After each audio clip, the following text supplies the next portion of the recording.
家好，我是 Summer，这里是北美华人暖通空调频道。那今天想跟大家聊一聊热水器。在加拿大，热水器可以说是咱们家里面最重要的物件之一。无论是寒冬还是酷暑，热水器在我们的生活当中始终扮演着至关重要的角色。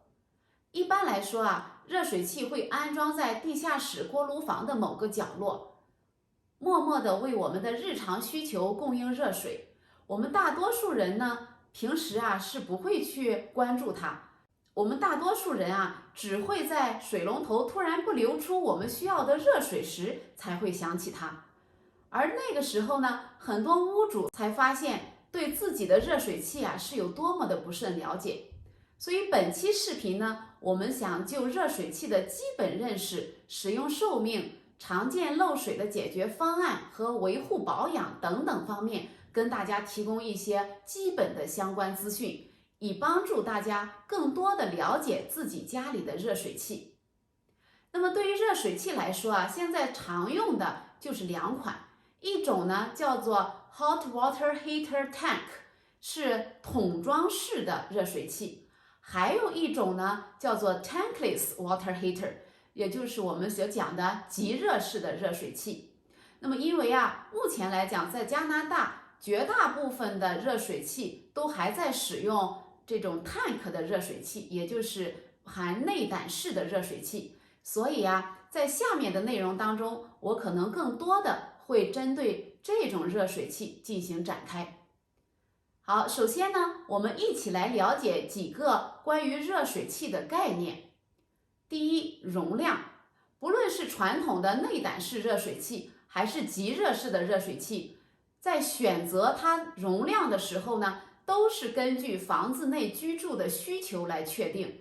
通常要参考的主要是家庭的常住人口和卫生间设施的数量。二，选型。在选择热水器的类别上，也就是说我们选择是传统式的内胆热水器还是即热式的热水器的时候呢，我们是不建议水质等级为硬水的地区使用即热式热水器。因为即热式热水器它相对于传统热水器来说更容易受到水垢的影响，水质越硬，系统中产生的水结构越多，那么设备运行呢就越容易产生故障，维修费用也相对比较高。三，使用寿命。热水器的平均使用寿命为10年左右，而且呢，热水器的使用寿命取决于多种因素，比如说使用的方式，也就这个热水器是家里面的住宅使用还是用于商业用途，再比如说设定的水温是非常的高还是相对适中，用水量以及住所的水质，也就是水的硬度。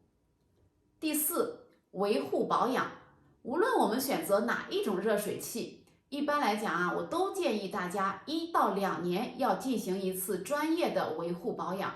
那具体情况呢，当然还要因型号和品牌各异。最好的做法呢，是大家参照设备手册进行维护保养，以免影响厂家的质保。第5个概念是节能。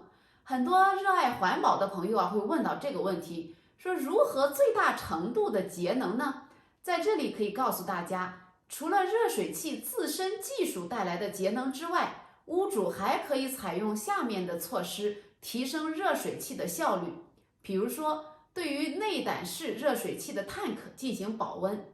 比如说，在屋主要度假或者是外出较长时间的时候，可以将热水器的 gas valve 调到 vacation 的状态，这样呢，可以最大程度的进行节能。那么有的朋友可能还会对内胆式热水器的 tank 进行保温，但是这种做法不是特别的常见，因为它的作用呢可能并没有想象中的这么大，成本和收益相比较而言呢，可能大多数的朋友会放弃这个操作。第2个大的问题，我们来针对热水器的一些误解，希望呢今天可以给大家进行答疑解惑。误解之一，如果热水器比较陈旧，热水就会出现污水。真相是，热水器运行数年之后呢，不会出现严重的铁锈堆积。那么这是设计的初衷。而热水器使用期间，少量的水垢或者是石灰可能会沉积在容器的底部，但如果我们可以进行定期的维护保养，这些少量的水垢或者石灰就会从底部冲走。另外呢，热水是从容器的顶部抽出，因此热水基本上是不受少量水垢沉积物的影响的。所以如果有一天大家发现家里面出来的水发黄了，浴缸底部有了锈渍，那说明这台热水器呢没有得到定期的维护保养，并不是因为设备陈旧而导致的。误解2：如果热水器比较陈旧，那么热水器的效率就会比较低，可能会消耗我们更多的能源。这真相是什么呢？真相是热水器跟我们的暖气炉是不太一样的。热水器的新旧跟热水器的运行效率并没有太多直接的关系。所以大家不要觉得，哎呀，我的热水器旧了，我是不是要换一个新的来增加一些效率，来给我节省一点电费、水费等等的。事实上呢，这个问题并不会有太大的影响。误解3：年度维护可以提升热水器的效率。那我们的真相是什么呢？正常的情况下，维护保养并不会提升热水器的效率。当然，如果多年没有保养，出现了铁锈、水垢等类似严重情况时，进行维护保养可以一定程度上提高导热的效率。但是如果当发现水质变色，或者是容器出水量不足等问题，再进行维护保养的时候，对于设备使用寿命能够挽回多少，这就是一个未知数了。所以呢，我们的建议是，不论设备的新旧，都应该进行定期的维护保养。如果我们没有定期的对热水器进行维护保养，那么会产生什么样的后果呢？我想大家可能很多都遇到过。最严重的后果就是热水器漏水了。所以热水器漏水了以后怎么办呢？一般来说，我们是需要训练有素的水暖专业人员进行处理。因为一般而言，当热水器漏水的时候，要么就是需要立即维修，要么呢就是需要立刻更换全新的热水器。否则呢，漏水可能会产生不必要的财产损失，比如说不知道哪一天，地下室突然被水泡了，而且呢还会有相应的安全隐患。那么在这里对于一些动手能力比较强的朋友，当发现热水器漏水的时候，也可以试试以下的操作。当然了，如果大家的动手能力一般，我们还是建议当发现热水器漏水的时候，尽快联系专业的服务公司。对于那些动手能力强的朋友，当他发现热水器漏水的时候，我们首先要做的是抓紧时间找到漏点，查明泄漏水的位置，判断问题的严重性，从而进一步的决定是进行简单的维修还是整体的更换。第二呢，如果有电源的话，要立即关闭热水器的电源，或者是拔下插头。第三就是抓紧时间关闭供水的阀门，防止这个水呢是在源源不断的进行供给。同时呢，在这里我们也给大家提供几个常见漏水的位置，以供参考。如果漏水是来自于冷水的进口和热水出口的连接处，那么拧紧松动的连接或许就可以解决问题了。但是我们也遇到过有客户家的热水器冷水口的螺纹已经锈没了，那么他自己呢在想把这个连接处拧紧的过程当中，把水管拧断了，结果导致水喷的到处都是，最后呢连这个热水器的 gas valve 都被水浸坏了，有一点得不偿失。那第二个常见的漏水的位置呢，就是泄压阀。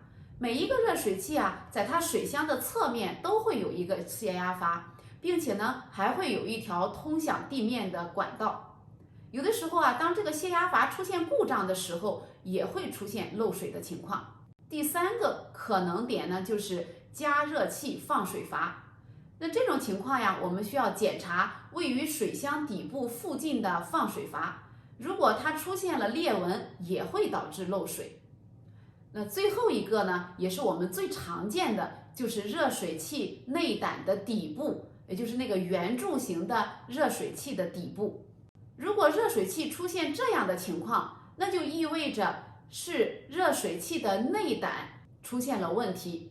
在这里啊，我给大家举一个最简单的，打一个最简单的比方，就是这种内胆式的热水器，有点类似于我们中国之前用过的那种暖瓶它外面是一个壳，里面呢实际上是个内胆。这个内胆呢，大多数我们前面讲过了，它是铁质的。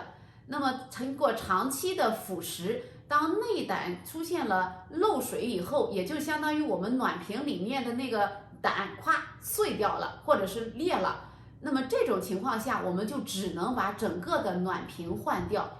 对于热水器来讲呢，就是只能把整个的热水器更换，没办法进行维修。好，第4个问题，有的朋友会问到我说，你刚才说了热水器的寿命呢，一般来讲是在10年左右，可是为什么我们家的热水器用了3、4年就漏水了呢？就必须要换新的呢？那么这是什么原因导致的呢？其实无论是热水器也好，还是暖气，还是空调，我想在这里都跟大家普及一下，它们呢跟我们的座驾是一样的，都是需要定期的维护保养。我们几乎每一个人都知道，我们的车跑上6000到8000公里，我们就要去做个保养。可是我发现有90%左右的华人朋友都不知道，在我们买了房子之后，里面的热水器、暖气、空调也是需要进行定期的维护保养的。我们再说回热水器，大家现在就可以过去看一下您的热水器。如果在热水器上面有一种时间的标签，也就你一看就很明显，它并不是出厂的时候随带的那些标签，是后面有人贴上去的，有的时候会有手写的痕迹。那上面呢会标有上一次保养或者是下一次需要保养的日期。如果您的热水器上面没有这些标签，那大概率可能就是您的热水器从安装之后并没有进行过定期的维护保养。那么热水器为什么要进行维护保养？怎样保养？多久做一次保养呢？我们在这里跟大家主要介绍一下内胆式热水器的相关内容。一般来说，我们内胆式的热水器的内胆是不同成分的铁合金的材质，大多数情况下呢都会被锈蚀，所以热水器是需要定期进行保养的。最重要的保养内容就是定期更换镁棒，也叫做阳极棒。这个镁棒呢，它使用了比热水器内胆化学物性更加活跃的金属材料，通常是镁或者是铝。于是所有的氧化腐蚀就会大部分的先去消耗这个镁棒，结果呢就是牺牲了镁棒，达到保护热水器的功能。那关于这个话题呢，我们还会在以后的视频当中进行更加详细的专题介绍。如果对我们的话题感兴趣，就请订阅我的频道吧。订阅之后呢，就不会错过我们的每一期更新。OK， 今天关于热水器的认识我们就讲这么多。如果您还有其他的问题，可以在我们的下方留言，我们会尽快的回复大家。最后还是，如果喜欢我们的视频，请不要忘记给我们点赞、订阅和留下您宝贵的评论。拜拜。北美华人暖通空调频道，点赞、评论、订阅、分享和按小铃铛，有小惊喜哟！